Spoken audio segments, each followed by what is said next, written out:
இயேசுவின் ஜெப கோபுரம் ஊழியங்கள் வழங்கும்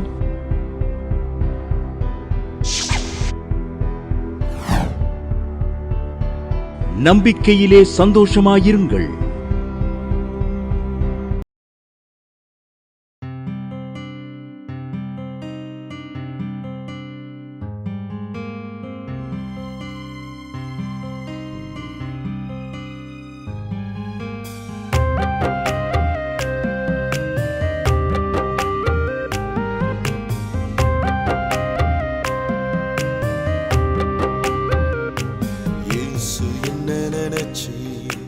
நான் உம்மன கிளையே தேடி வந்தீர், நான் பார்க்கலையே.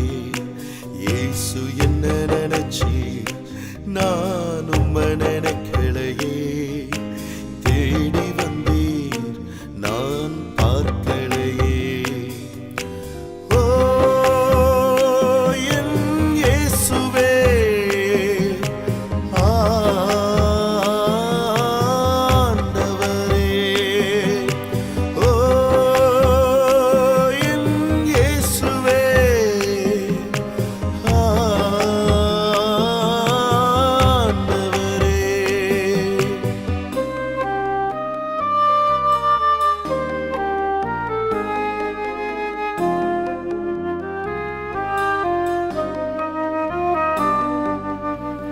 சாரிசனம் கைவிட்டாங்க, சொந்த பந்தம் விலகினாங்க.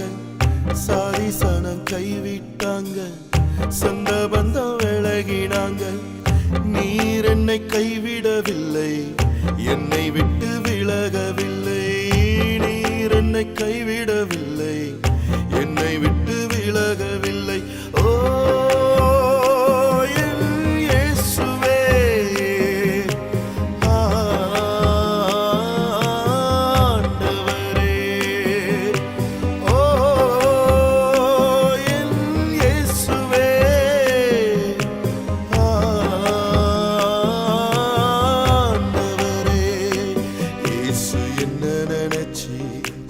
நான் உம்மன கிளையே தேடி வந்தீர், நான் பார்க்கலையே. இயேசு என்ன நினைச்சீர், நான் உம்மன கிளையே தேடி வந்தீர், நான் பார்க்கலையே.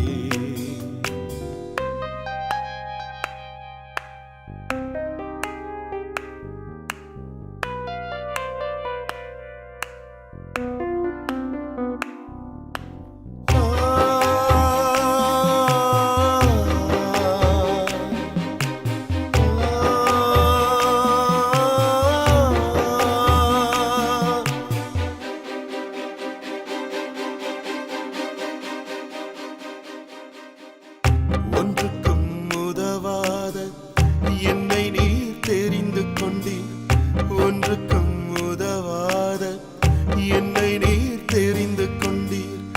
ராஜ்யம் கட்டப்பட கையில் என்னை எடுத்தீர், உம் ராஜ்யம் கட்டப்பட கையில் என்னை எடுத்தீரே. ஓ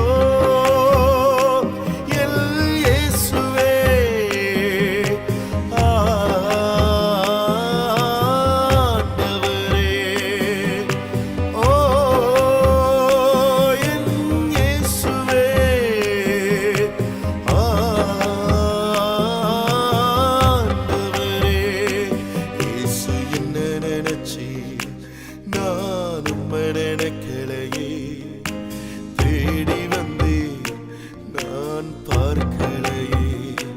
இயேசு என்ன நினைச்சீர், நான் உம்மன கிளையே தேடி வந்தீர், நான் பார்க்கலையே.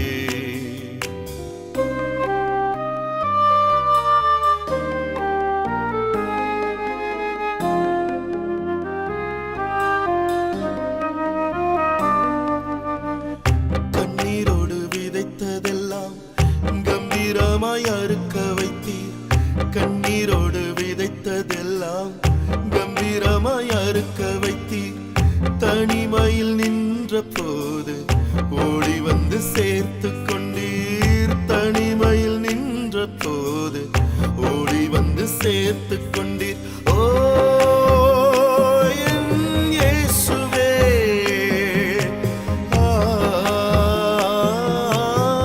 ஆண்டவரே. ஓ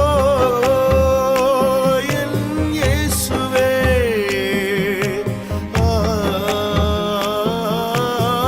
ஆண்டவரே. இயேசு என்ன நினைச்சி.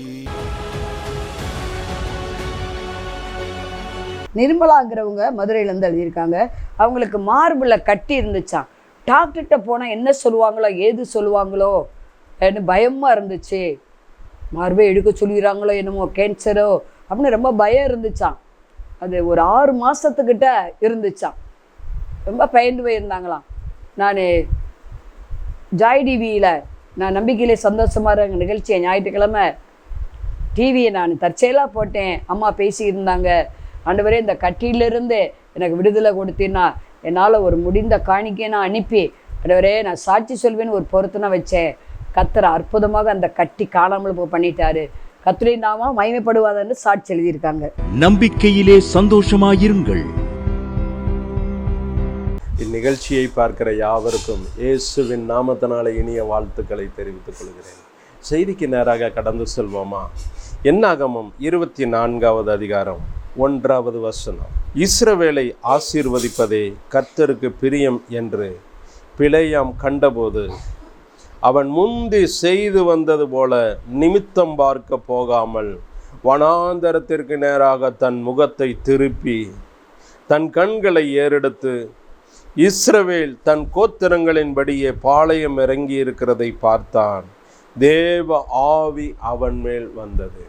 நன்றாய் கவனிங்க. தேவ பிள்ளைகளாகிய இஸ்ரவேல் ஜனங்களை சபிக்கும்படி பிலேயாம் தீர்க்கதரிசியை பாலாக் ராஜா அழைத்து கொண்டு வருகிறார். நன்றாய் கவனிங்க.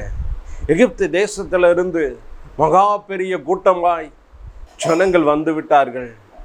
அவர்கள் பாளையம் இறங்கி இருக்கிறார்கள். இந்த பாளையத்தை சுத்தி காண்பிக்கிறார் பாலாக் ராஜா. பிலேயாமுக்கு சுத்தி காண்பித்து சொல்லுகிறார், இந்த ஜனங்களை நீ எனக்காக சபிக்க வேண்டும். பார்த்து கொண்டே இருக்கிறார். ஒரு வாயிலிருந்து வார்த்தை வருகிறது, இஸ்ரவேலை ஆசீர்வதிப்பதே கர்த்தருக்கு பிரியம். இவர்கள் ஆசீர்வதிக்கப்பட்ட ஜனமே, இவர்களுக்கு காண்டாமிருகத்திற்கு ஒத்த பெலன் இவர்களுக்கு காணப்படுமே என்று சொல்லி அவர்களை ஆசீர்வதிக்க ஆரம்பிக்கிறார். நன்றாய் கவனிங்க. ஆசீர்வதிக்க ஆரம்பிக்கிறார். தேவ ஆவியானவர் அவர் மேலே இறங்குகிறார். தேவ ஆவியானவர் அவர் மேலே இறங்கின உடனே அவருடைய கண்கள் திறக்கப்படுகிறது. என்னாகமம் 22வது அதிகாரம் 31வது 32வது வசனத்தை வாசித்தோமானால், அப்பொழுது கர்த்தர் பிலேயாமின் கண்களை திறந்தார். வழியிலே நின்று உருவின பட்டயத்தை தம்முடைய கையிலே பிடித்திருக்கிற கர்த்தருடைய தூதனை கண்டு தலை குனிந்து முகங்குப்புற விழுந்து பணிந்தான். நன்றாய் கவனிங்க. தேவ பிள்ளைகளுக்கு விரோதமாய் சொல்லும்படி சாப வார்த்தைகளை இடும்படி அழைக்கப்பட்டு வந்தவன் இந்த பிலேயாம். இந்த பிலேயாமின் வாயில் கர்த்தருடைய வார்த்தையை அருளுகிறார். அவரை ஆசீர்வதிக்கும்படி ஆண்டவர் ஏவுகிறார். நன்றாய் கவனிங்க. பாலாக் ராஜாவினுடைய அறிவுறுத்தலின் பேரில் அவர் கடந்து வருகிறார். கழுதையின் மேல் ஏறி வரும்போது அவருக்கு முன்பாக உருவின பட்டயத்தோடு தேவ தூதன் நிற்கிறார். தேவ தூதன் என்று அறியாதிருந்ததுனால கழுதை வழி மாறி போகும்போது 3 முறை அடித்து விடுகிறார். கழுதை பேச ஆரம்பிக்கிறது. பேசாத கழுதை பேச ஆரம்பிக்கிறது. அப்பொழுதுதான் ஆண்டவர் பிலேயாமின் கண்களை திறக்கிறார். முன்பு பார்த்தால் உருவின பட்டயத்தோடு காணப்படுகிறார். இப்போ அதுக்கு பின்புதான் சொல்லுகிறார், கண் திறக்கப்பட்டவன் விளம்புகிறதாவது என்று அவர் சொல்லுகிறார் வார்த்தையை. இன்னைக்கு தேவ பிள்ளைகளாகிய நமக்கு விரோதமாய் நம்மளை சபிக்கிற கூட்டங்கள் ஒரு பக்கம் எழும்பத்தான் செய்யும். நன்றாய் கவனிங்க. உங்களுக்கு விரோதமாய் சாப வார்த்தைகளை இடும்படி எத்தனையோ கூட்டங்கள் வரத்தான் செய்யும். உங்க சொந்த குடும்பத்திலேயே உங்களை சபிக்கும்படி எழும்பலாம். ஆண்டவர் என்ன செய்வார் தெரியுமா? சாபங்களை ஆசீர்வாதமாய் மாற்றுவார். உங்கள் மேல என்ன சாபங்கள் வந்ததோ அந்த சாபத்தை கர்த்தர் ஆசீர்வாதமாய் மாற்றுவார். என்னுடைய வாழ்க்கையில நடந்ததும் அதுதான். என் தகப்பனார் எப்பொழுது இயேசுசாமியை ஏற்றுக்கொண்டாரோ, சொந்தமாக ஏற்றுக்கொண்டாரோ, ஏற்றுக்கொண்டவுடன் அவரை வீட்டிலிருந்து அவரை புறக்கணித்தார்கள். நீ இயேசுநாதரை ஏற்றுக்கொண்டதுனால, நீ அந்த மார்க்கத்தில் போயிட்டதுனால உனக்கு பங்கும் இல்லை பாத்தியமும் இல்லை என்று சொல்லி கைவிரித்து தள்ளிவிட்டார்கள். ஆனால் உடன் பிறந்த சகோதரன், இவனும் நம்முடைய தாயின் வயிற்றில் பிறந்தவன் தானே என்று சொல்லி ஒரு சில காரியங்களை செய்து கொடுத்தார்கள். மிகுந்த கஷ்டத்தில் இருக்கும்போது நல்ல வசதி படைத்த தன்னுடைய மூத்த சகோதரன் இடத்துல போய் கேட்கிறா, அண்ணே எனக்கு ஒரு 500 ரூபா கொடுங்கண்ணே, என்னுடைய வீட்டு தேவைகள் இருக்கிறது, தொழில் தேவைகள் இருக்கிறது, ஒரு 500 ரூபா கொடுங்கண்ணே, நான் திரும்ப கொடுத்துட்றேன். அப்பொழுது தன் சகோதரன் வாயிலிருந்து வரும் வார்த்தை என்ன தெரியுமா? எப்பா, நீ ரோட்டில் துண்டை விரிச்சு உட்காருப்பா. நீ துண்டை விரிச்சு உட்காரும் போது ஊர் பையெல்லாம் கொண்டு வந்து போடுவாங்க. சொல்வது புரிகிறதா? நீ ரோட்டில் துண்டை விரிச்சு உட்காருப்பா, ஊர் ஜனங்கள்லாம் உனக்கு கொண்டு வந்து போடுவாங்க. நன்றாக கவனிங்க. இன்னைக்கு மனுஷருடைய வாழ்க்கை அப்படித்தான் காணப்படுகிறது. சொந்த பந்தங்களின் நிலைமையும் அப்படித்தான் காணப்படுகிறது. இன்னைக்கு தேவ பிள்ளைகள் தேவ கிறிஸ்துவுக்குள்ள வந்துட்டோமோ, உலகத்தால் தள்ளப்படுகிறோம், புறக்கணிக்கப்பட்டவர்களைப் போல காணப்படுகிறோம்.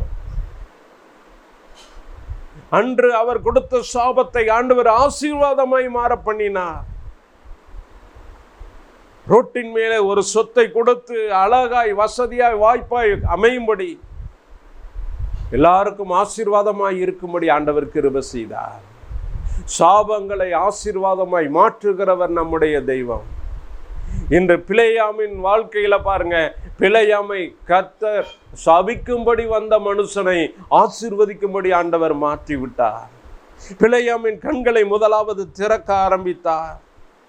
இரண்டாவது 23வது அதிகாரம் 5வது வசனத்தை வாசித்தமானால், கர்த்தர் பிலேயாமின் வாயிலே வாக்கு அருளி, நீ பாலாக்கினிடத்தில் திரும்பி போய் இவ்விதமாய் சொல்ல கடவாய் என்றார். வாக்கு அருளினார். பிலேயாமின் வாயிலே வாக்கு அருளினார். முதலாவது கண்களை திறந்தார், இரண்டாவது வாக்கு அருளினார், மூன்றாவதாக 23வது அதிகாரம் 16வது வசனத்தில் வாசித்தமானால், கர்த்தர் பிலேயாமை சந்தித்து அவன் வாயிலே வசனத்தை அருளினார். வசனத்தை அருளினார். நான்காவதாக ஒரு காரியம், என்னாகமம் 24 வசனத்திலே வாசித்தமானால், தேவ ஆவியை அவனுக்கு அருளினார். தேவ ஆவியை அவனுக்கு அருளினார். இந்த பிலேயாம் தீர்க்கதரிசி, தேவ பிள்ளைகளுக்கு விரோதமாய் சொல்லும்படி சாப வார்த்தைகளை இடும்படி அழைக்கப்பட்ட இந்த தீர்க்கதரிசியை ஆசீர்வதிக்கும் தீர்க்கதரிசியாய் ஆண்டவர் மாற்றி விட்டார். நன்றாய் கவனிங்க. இன்னைக்கு தேவ பிள்ளைகளாய் நம்முடைய வாழ்க்கையில அதுதான். என்னென்ன காரியங்கள் உங்களை குறித்து நிந்தித்தார்களோ, அவமானப்படுத்தினார்களோ, நீ எல்லாம் ஒன்றுக்கு உதவவே மாட்ட என்று உங்களை புறக்கணித்து தள்ளினார்களோ, இவங்களால ஒரு பிரயோஜனமும் இல்லை என்று ஒதுக்கப்பட்டீர்களோ, ஒதுக்கப்பட்ட உங்களைத்தான் மூளைக்கு தலைக்கலாய் ஆண்டவர் மாற்ற விரும்புகிறார். இதுதான் ஆண்டவர் செய்யும் அற்புதமான ஒரு காரியம். உங்க சாபத்தை ஆசீர்வாதமாய் மாற பண்ணுவார்.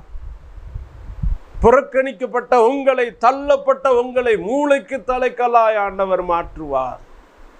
இதுதான் ஆண்டவர் செய்கிற பெரிய காரியம். பிலேயாம் 3 முறையும் ஆசீர்வதிக்கிறார். எப்படி ஆசீர்வதிக்கிறார்? என்னாகமம் 22வது அதிகாரம் 41வது வசனத்திலே வாசித்தோமானால், மறுநாள் காலமே பாலாக்கு பிலேயாமை கூட்டிக் கொண்டு அவனை பாகாலுடைய மேடுகளின் மேல் ஏற பண்ணினான். அவ்விடத்திலிருந்து பிலேயாம் ஜனத்தின் கடைசி பாளையத்தை பார்த்தான். எங்க இருந்து பார்க்கிறாரு? பிழையம் பார்க்கிறாரு, சுத்தி சுத்தி பார்க்கிறாரு. எங்க பார்க்கிறாரு? பாகாலுடைய மேடுகள் மேல ஏறி நின்று ஜனங்களை பார்க்கிறாரு. அடுத்து 23வது அதிகாரம் 14வது வசனத்துல பிஸ்காவின் கொடுமுடியில் இருக்கிற சோம்பிபிமின் வெளியிலே அழைத்து கொண்டு போய் 7 பலிபீடங்களை உண்டாக்கி அங்கிருந்து பார்க்கிறாரு. கொடுமுடியில் நின்று பார்க்கிறார். பிஸ்காவின் கொடுமுடியில் நின்று பார்க்கிறார். 3வது என்னாகமம் 23:28 வாசித்தோமானால் பேயோரின் கொடுமுடியிலே அங்க போய் நின்று பார்க்கிறாரு. எல்லா பக்கம் நின்று நின்று நின்று சுத்தி பார்க்கிறாரு ஜனங்களை. இவ்வளவு பெரிய ஜனக்கூட்டத்தை வேடிக்கை பார்க்கிறாரு பிழையாம். இவங்களை என்ன சொல்றது பலி செலுத்துறாரு. ஆண்டவரிடத்துல இருந்து வார்த்தையை எதிர்பார்க்கிறாரு. எப்ப ஆண்டவர் சொன்னாலும் ஆசீர்வாத வார்த்தையாய் வெளிவருகிறது. இன்னைக்கு தேவ பிள்ளைகளாகி நமக்கு அப்படித்தான். உங்களை யார் யார் சபிக்கிறாங்களோ சபிக்கிறவங்க வாயிலேயே ஆசீர்வாத வார்த்தை வரும்படி ஆண்டவர் கிருபை செய்வார். யோபுவை பாருங்க. யோபுவுக்கு நேர்ந்த நிந்தைகள் பாருங்க, எல்லாம் பாருங்க. அவர் எல்லாத்தையும் இழந்தார். சொத்து சுகங்களை இழந்தார். தன்னுடைய உடம்பெல்லாம் வியாதி. எல்லாரும் பாருங்க சுத்தி நின்று தள்ளி நின்று வேடிக்கை பார்க்கிற அளவுக்கு வந்துருச்சு. ஒரு நேரம் எல்லாரும் விட்டு போயிட்டாங்க. அவர் யாரெல்லாம் நேசித்தாரோ நேசித்தவங்களாம் விட்டு போயிட்டாங்க. அவர் கூட பிறந்தவங்கெல்லாம் விட்டுட்டு போயிட்டாங்க. ஆனா யோபின் சிறையிருப்பை ஆண்டவர் திருப்பின உடனே, யோபின் சிறையிருப்பை ஆண்டவர் மாற்றின உடனே யார் யாரெல்லாம் அவரை பார்த்து பரியாசம் பண்ணாங்களோ நிந்திச்சாங்களோ எல்லாரும் வந்துட்டாங்க கூட. நன்றா கவனிங்க. வந்து ஆசீர்வதிக்கிறாங்க, பரிதாபப்படுறாங்க. யோபின் சகோதரிகள்லாம் வர்றாங்க. வந்து ஆளுக்கு ஒரு தங்கத்துல பொண்ணு ஆபரணங்களை யோபுக்கு கொடுத்து வாழ்த்தி ஆசீர்வதிக்கிறாங்க. நன்றாய் கவனிங்க. உங்களை யாரெல்லாம் நிந்திச்சாங்களோ நிந்திச்சவங்க உங்களுக்கு ஆசீர்வதிக்கும் நாட்கள் வருகிறது. உங்க மேல விழுந்த சாபத்தெல்லாம் ஆண்டவர் ஆசீர்வாதமாய் மாற பண்ணுகிறார். தேவ பிள்ளைகளுக்கு ஆண்டவர் கொடுக்கிறது இதுதான். அதனாலதான் கலாத்தியர்ல பார்க்கிறோம், மரத்திலே தூக்கப்பட்டவன் எவனும் சபிக்கப்பட்டவன் என்று எண்ணப்படுகிறபடி கிறிஸ்து நமக்காக சாபமானார். சாபமாகி நியாய பிரமாணத்தில் அந்த தண்டனைகளிலிருந்து நம்மளை விடுவிக்கிறார். கவனிங்க. அவர் நமக்காக சாபமாய் மாறினார். அதனாலதான் சாபங்கள், எந்த சாபங்கள் நம்ம இடத்துல காணப்பட்டாலும், மூதாதையர்கள் செய்த தப்பிதங்களினால் வந்த சாபங்கள் நம்ம மேல விழுந்து காணப்பட்டாலும் எல்லா சாபங்களை நீக்கி நம்மளை சுத்திகரிக்க அவர் வல்லவராயிருக்கிறார். அதனாலதான் வெளிப்படுத்தின விசேஷத்துல சொல்றார், இனி ஒரு சாபமும் இராது. ஒரு சாபமும் இல்லாம நம்மளை பாதுகாப்பா. நன்றாய் கவனிங்க. என்ன சொன்னாலும் சரி, உங்களை மலடின்னு சொல்லி திட்டாங்களா, உங்களுக்கு குழந்தை இல்லைன்னு சொல்லி உங்களை மலடின்னு உங்களுக்கு பேர் வச்சுட்டாங்களா, உங்களால் ஒன்றும் முடியாதுன்னு சொல்லி அடுத்த ஒரு வாழ்க்கை துணையை உங்கள் கணவருக்கு ஏற்பாடு பண்ணி கொடுக்குறாங்களா, எத்தனையோ காரியங்கள் நடக்கலாம். நன்றாய் கவனிங்க. சோர்ந்து போகாதீங்க. தேவ சமூகத்தில் காத்துடுங்க. ஏசப்பாட்ட பேசுங்க. ஏசப்பா, என்னுடைய நிந்தையை நீக்கி போடுங்கப்பா, என் மேல இருக்கிற சாபங்கள் நீங்கட்டும். கேளுங்க. உங்க மேல இருக்கிற எல்லா சாபத்தையும் நீக்கி போடுவா, உங்களை ஆசீர்வதிப்பா. என வேதம் கூறுகிறது, இஸ்ரவேலை ஆசீர்வதிப்பதே கர்த்தருக்கு பிரியம். அவருக்கு பிரியமே உங்களை ஆசீர்வதிக்கிறது தான். நீங்க சாபத்துக்குள்ள கடக்கணுங்கிறது ஆண்டவருக்கு பிரியம் அல்ல. நீங்க சபிக்கப்பட்டவர்களாய் வாழ வேண்டும் என்பது ஆண்டவருக்கு பிரியம் அல்ல. நீங்கள் ஆசீர்வதிக்கப்பட்ட ஜனம். நீங்க ஆண்டவரால் வேறு பிரிக்கப்பட்ட ஒரு ஜனம். அத்தனை பேருக்கு முன்பாக தலை நிமிர்ந்த வாழ்க்கை வாழணும். உங்க தலை குனியக்கூடாது. இனி தலை நிமிர்ந்த வாழ்க்கை வாழணும். இதற்காகத்தான் நாம் வேறு பிரிக்கப்பட்டோம். இதற்காகத்தான் நாம் அழைக்கப்பட்டோம். கவனிங்க. பிலேயாம் இதை கண்டு பாலாக்கிட்ட சொல்றார். சொல்ல சொல்ல சொல்ல சொல்ல பாலாக்கு மிகவும் கோபப்படுறாரு. நான் எத்தனை தடவை உனக்கு சொல்றது, நீ சபிக்க வந்திருக்கிற, நீ ஆசீர்வதிச்சுக்கிட்டு இருக்க. உடனே பிலேயாம் சொல்றாரு, எனக்கு வீடு நிறைய வெள்ளிகளை தந்தாலும், வீடு நிறைய எனக்கு பொக்கிஷங்களை கொடுத்தாலும் அது எனக்கு வேணாம். ஆண்டவர் என்ன சொல்லுகிறாரோ அதை மாத்திரமே நான் சொல்வேன் என்று தீர்க்கதரிசியாகிய பிலேயாம் சொல்லுகிறார். நன்றாய் கவனிங்க. எந்த இடத்துல நிந்திக்கப்பட்டீங்களோ, எந்த இடத்துல தலகுனிஞ்சினீங்களோ, அந்த இடத்திலேயே ஆண்டவர் உங்களை ஆசீர்வதிப்பார். அந்த இடத்திலேயே தலையை நிமிர பண்ணுவார். உங்க பிள்ளைகளை நிமித்தம் உங்க தலை குனிஞ்சு போயிருக்கா? என் பிள்ளை யாரோ ஒருத்தனை கூப்பிட்டுட்டு ஓடி போயிட்டானே, கவலைப்படுறீங்களா? இன்னைக்கு ஆண்டவர் உங்களோடு கூட பேசுகிறார். உங்க பிள்ளைகளின் நிமித்தம் நீங்க உங்களுடைய பாரம் அதிகமாய் கொண்டே இருக்கு. எசப்பாட்ட கேளுங்க, எப்பா எனக்கு விடுதலை கொடுங்க, என் பிள்ளைகளுடைய சமாதானம் பெரிதாக இருக்கும்னு நீங்க சொன்னீங்களே, அந்த ஆசீர்வாதம் எனக்கு எங்கப்பா, எனக்கு கொடுங்கப்பான்னு சொல்லி உரிமையா கேளுங்க. உங்க பிள்ளைகளுடைய வாழ்க்கையை ஆண்டவர் கட்டி எழுப்புவார். உங்கள் பையனுடைய வாழ்க்கையை கட்டி எழுப்புவார். உங்க கணவருடைய வாழ்க்கையை ஆண்டவர் திருத்தி அமைப்பார்.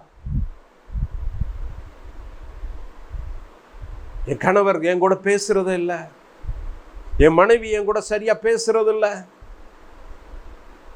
எல்லாம் ஒவ்வொருத்தரும் முகத்தை திருப்பிக்கிட்டு இருக்கீங்களா? ஆண்டவர் சொல்றார், எல்லா சாபங்களையும் நீக்கி ஆண்டவர் உங்களை ஆசீர்வதிக்க விரும்புகிறார். நீங்க மனம் திரும்புங்க, ஆண்டவருக்கு முன்பாக உங்களை ஒப்பு கொடுங்க. உங்களை ஆசீர்வதிப்பதுதான், உங்க குடும்பத்தை ஆசீர்வதிப்பதுதான் அவருக்கு பிரியம். உங்க பிள்ளைகள் உங்கள் பந்தியை சுற்றிலும் ஒளிவு மர கன்றுகளை போல காணப்படணும். உங்க பிள்ளைகளின் சமாதானம் உங்களுக்கு பெரிதாய் காணப்படணும். நல்லா கவனிங்க. உங்க குடும்பத்தை ஆசீர்வதிக்கிறது அங்க ஆண்டவருக்கு பிரியம். இந்த பிரியம் நம்ம மேல வேணும். பிரியம் இருக்கும்போது பாருங்க, உங்க குடும்பம் சந்தோஷமா இருக்கும், சமாதானமா இருக்கும். இன்னைக்கு எவ்வளவோ பேர் பாருங்க, காசை தேடி ஐஸ்வர்யத்தை தேடி ஓடுறாங்க. மனைவி ஒரு பக்கம் சம்பாதிக்கிறாங்க, கணவர் ஒரு பக்கம் சம்பாதிக்கிறாங்க, பிள்ளைங்க ஒரு பக்கம் சம்பாதிக்கிறாங்க. சம்பாதிச்சு சொத்து மேல சொத்து சேர்க்கிறாங்களே ஒழிய குடும்பத்துல சமாதானம் இல்லை. ஒருத்தர் பார்த்து பேசுறது இல்லை, உட்கார்ந்து ஒருத்தர் அன்பு காட்டுறது இல்லை. ஐக்கியம் குறைஞ்சு போச்சு, சமாதானம் குறைஞ்சு போச்சு, சந்தோஷம் இல்லை.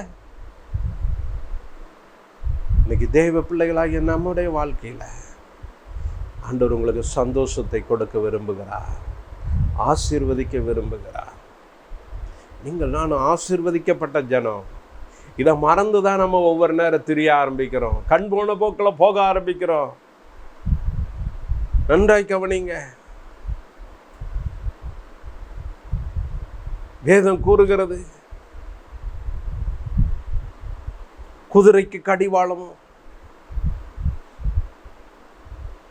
கழுதைக்கு பிரம்பும் மூடனுடைய முதுகு பிரம்பும் ஏற்றதுன்னு நம்ம பார்க்கிறோம். நன்றாய் கவனிங்க. இன்னைக்கு தேவ பிள்ளைகளாக நமக்கு ஒரு கடிவாளம் போடப்பட்டிருக்கு. இந்த கடிவாளத்தினுடைய கயிறு எசப்பா கையில் இருக்கு.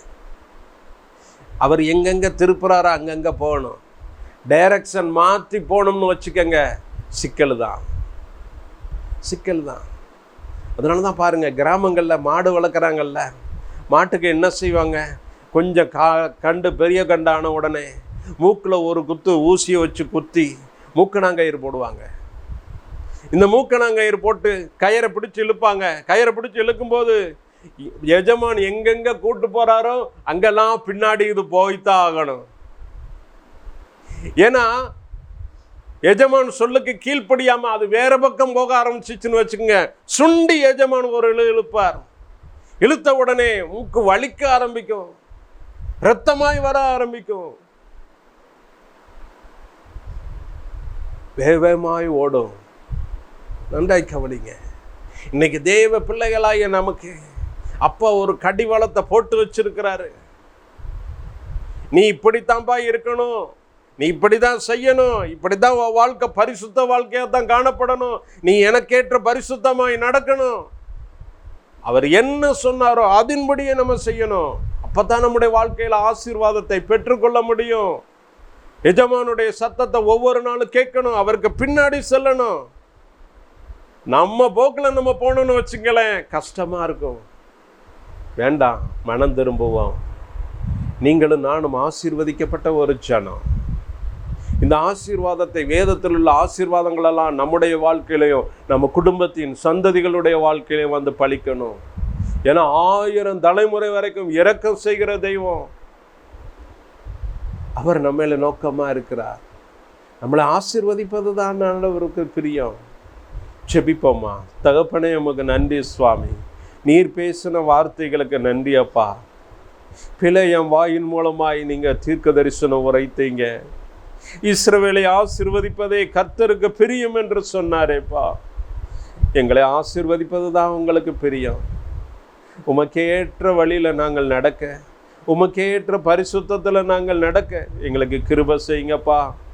தகப்பனே, உம்மை வேதனை உண்டாக்கும் வழிகள் எங்களிடத்துல உண்டோன்னு பார்த்து அவைகளையெல்லாம் எங்களை விட்டு எடுத்து போடுங்கப்பா. உமக்கு பிரியமான வாழ்க்கை வாழணும். வாழ்க்கையில் இருக்கிற எல்லா சின்ன பின்னமான கிரியைகளும் நீங்கட்டும் ஐயா. பிள்ளைகளின் சமாதானம் பெரிதாக இருக்கும்னு நாங்கள் பார்க்கிறோம். ஒவ்வொருவருடைய குடும்பத்தில் இருக்கிற பிள்ளைகளின் நிமித்தம் வருகிற துக்கங்கள், பாரங்கள் நீங்கட்டும் ஐயா. சமாதானத்தை கொடுங்கப்பா. சமாதான ஊற்று ஒவ்வொரு குடும்பத்திலையும் பாயட்டும் டாடி. கிருபை செய்யுங்கப்பா. நன்மையும் கிருபை ஒவ்வொருவருடைய வாழ்க்கையில் தொடரும்படி கிருபை செய்யுங்க. இயேசுவின் நாமத்தில் கெஞ்சி கேட்கிறோம் நல்ல பிதாவே. ஆமென், ஆமென், ஆமென். மாணவர்களே, அதிசய கல்வாரி ஊழியங்கள் மூலம் ஒவ்வொரு மாதமும் தேவனால் எல்லாம் கூடும் பத்திரிகையை நாங்கள் வெளியிடுகிறோம். தேவ சமூக பாடல்கள் DVD, ACD இந்த பாடல்களை நாங்கள் வெளியிடுகிறோம். அதிசய கல்வாரி ஊழியம் இது தீர்க்க தரிசன ஜெப ஊழியமாக நடைபெறுகிறது. இந்த ஊழியங்களுக்காக ஜெபிக்க, காணிக்கையை அனுப்ப தாங்க மறவாதிருங்கள். ஜெபிக்கிற, கொடுக்கிற, உழைக்கிற உங்கள் ஒவ்வொருவரையும் ஆண்டவர் தாமே ஆபிரகாமை ஆசீர்வதித்தது போல சகல விதத்திலும் உங்களை ஆசீர்வதிப்பாராக. ஆமென். அன்பிற்குரியவர்களே, இந்த ஊழியத்தை உங்கள் காணிக்கைகளால் தாங்குபவர்களின் கவனத்திற்கு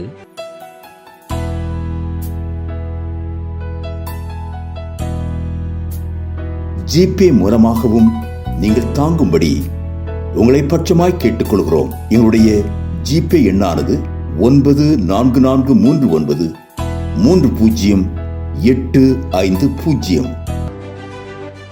எங்களது முகவரி சகோதரி எலிசபெத் சுந்தர்ராஜன், எண் 27, பொதிகை தெரு, குழந்தைச்சாமி நகர், வண்டியூர், மதுரை 20.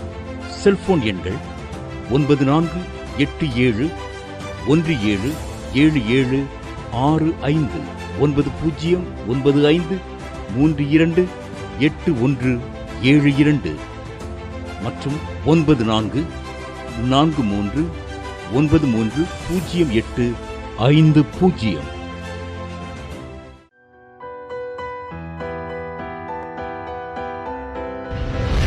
கர்த்தர் உங்களை ஆசீர்வதிப்பாராக.